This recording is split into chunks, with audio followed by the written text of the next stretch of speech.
Doc Loves the Kids, a local Kitsap County nonprofit organization established in 2015, whose mission is to provide activities, programs, and community support for at-risk youth. They put the U in community. Doc Loves the Kids.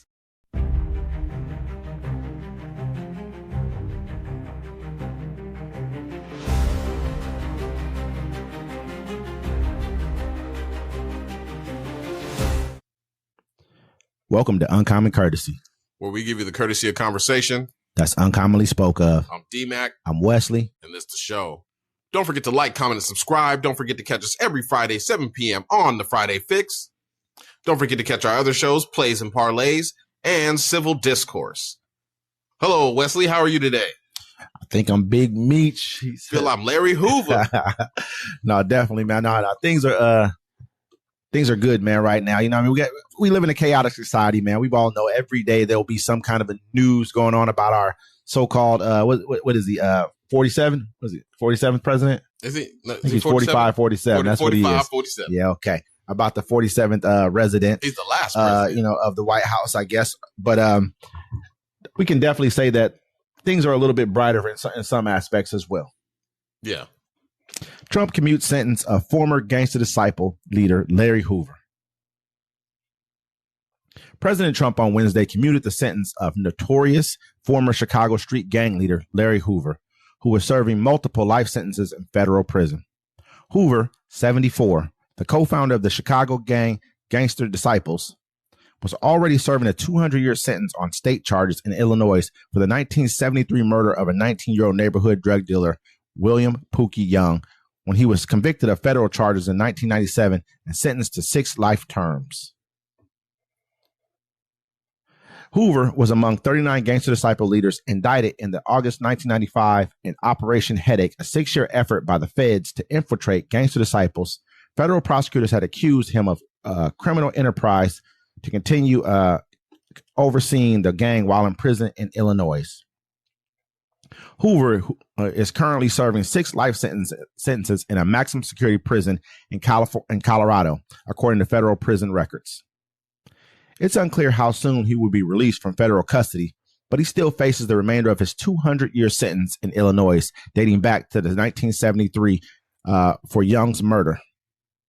Hoover's attorney said he spent nearly 30 years in solitary confinement at ADX Florence, a maximum security prison in Colorado that they describe as the most restrictive, draconian supermax prison in the United States.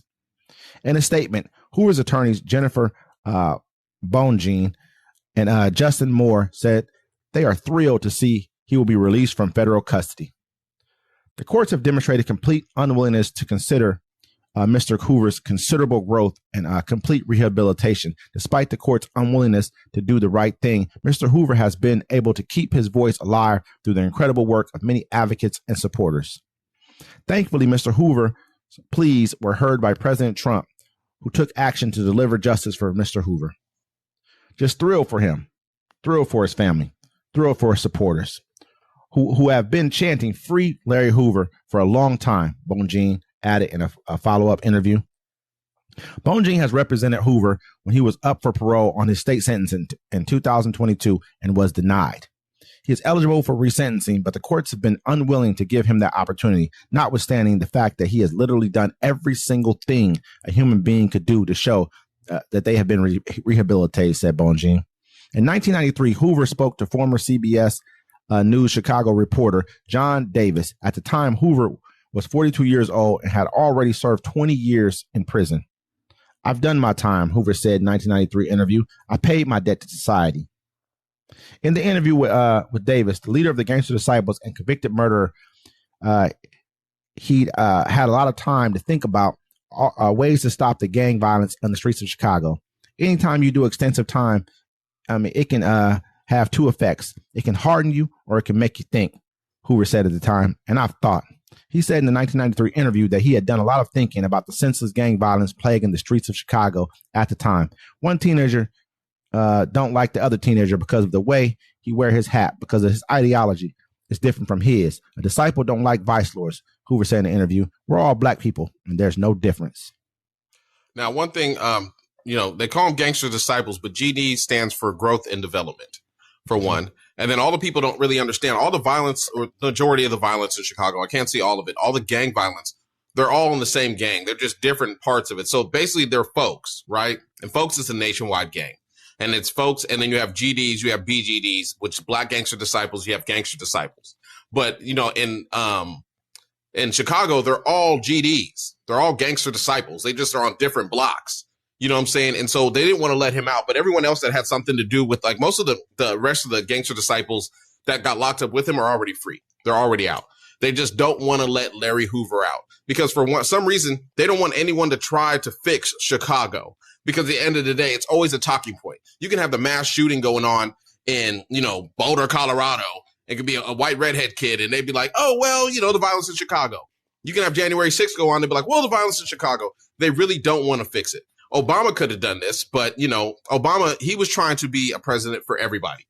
You know what I'm saying? Instead of being a president for us, man. It gets down to a point to where he's an older man now. I mean, he's done a considerable amount of time. He's been locked up since 1973. That's about, 52 years or something like that. Something ridiculous. And a ridiculous amount of time. And it's to the point to where what do they think he's going to do?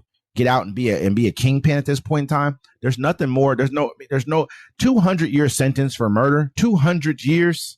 I mean, come on, man. They commuted the Menendez brothers' murder after they killed their parents in cold blood. They were rich. They had money. You know what I mean? Like, there was no reason. This guy comes from a hard neighborhood where there's a lot of gangs and drugs and violence going on. There's a reason behind things that he did. These people killed their parents, and they made up a story saying that. I mean, I'm not sure if it's true or not. They were being, you know what I mean, done whatever they were doing by their parents. Then a band member that the dad used to manage came out just a couple years ago, or last year, and was like, yeah, you know, he touched me too. And that's why they went and revisited their sentencing, and they lowered it down so that the Menendez brothers can get out. But the same thing, look, dude from Abercrombie and Fitch was flying dudes out and having sexually assaulted models and stuff. He got bail.